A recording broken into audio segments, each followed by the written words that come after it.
Bismillahirrahmanirrahim. Assalamualaikum warahmatullahi wabarakatuh. Saya Abang Muhammad Ridho Arif Putra dari kelompok 10. Jadi di sini saya akan mempresentasikan makalah kami dari kelompok 10 yang membahas tentang perbedaan penentuan dalam awal bulan Qamariyah.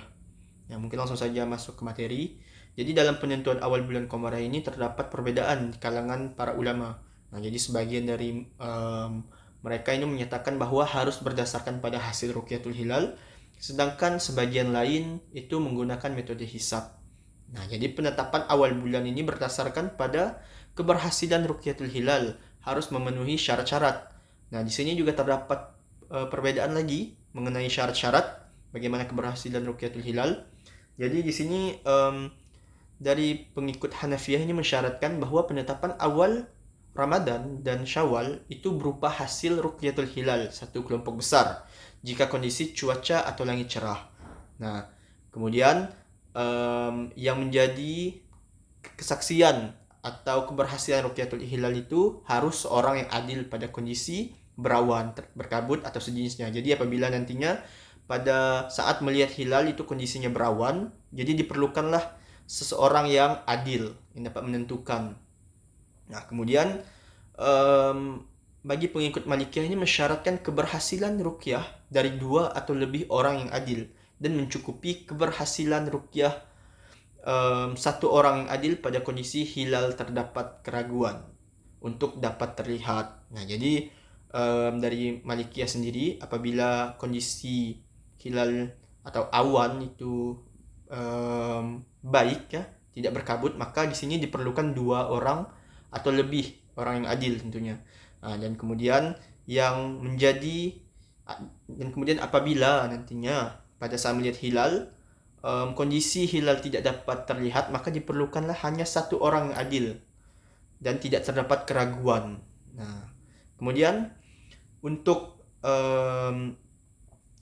memadainya keberhasilan ruqyah seorang yang adil menurut Syafi'iyah dan Hanabilah ini sendiri, walaupun pada kondisi terdapat penghalang menurut Syafi'iyah, namun tidak memadai dalam kondisi tersebut menurut Hanabilah. Ya, jadi menurut kalangan Hanabilah dan Malikiyah mensyaratkan bahwa keberhasilan ruqyah 2 orang yang adil pada ruqyah awal bulan Syawal untuk menentukan Idul Fitri.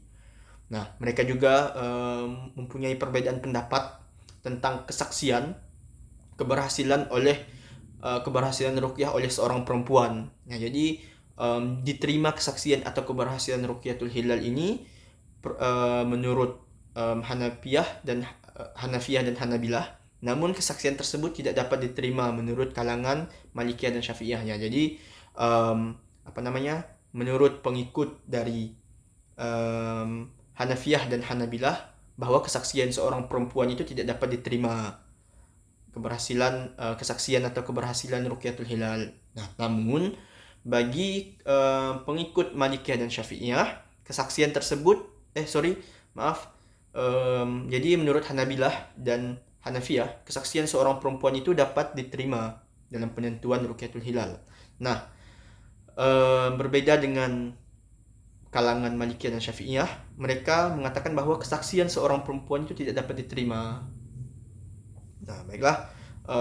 Kemudian untuk pelaksanaan Ruqyatul Hilal sebagai mode penentuan awal bulan Qamariyah di Nusantara, ini diyakini sudah dilaksanakan semenjak Islam masuk ke kepulauan Nusantara. Jadi kita masuk kepada pembahasan bahwa Ruqyatul Hilal ini Ruqyatul Hilal di Nusantara.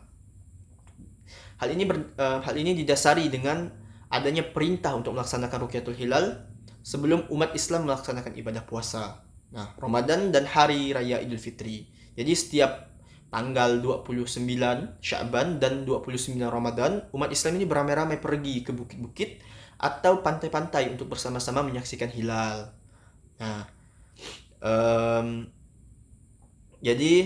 mereka ini bersama-sama untuk menyaksikan hilal di ufuk barat saat matahari terbenam. Nah, jadi jika hilal berhasil diruqyah, maka malam itu adalah malam tanggal 1 dari bulan yang baru. Namun bila hilal tersebut tidak berhasil diruqyah, malam itu adalah malam hari ke-30 pada bulan yang sedang berlangsung. Ini seperti kita melihat penentuan biasanya awal bulan Ramadan atau awal bulan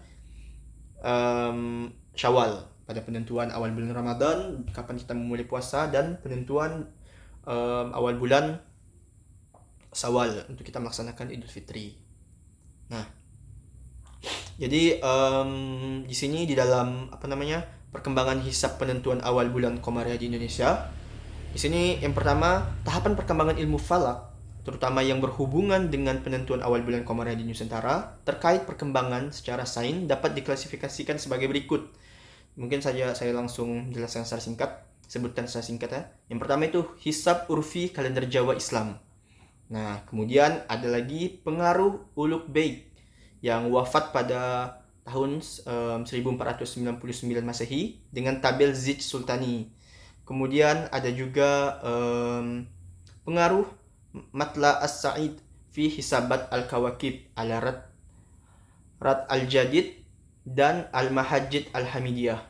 Mungkin teman-teman bisa langsung baca nanti di makalah yang akan kami kirimkan di dalam grup. Kemudian ada perkawinan ilmu falak dan astronomi.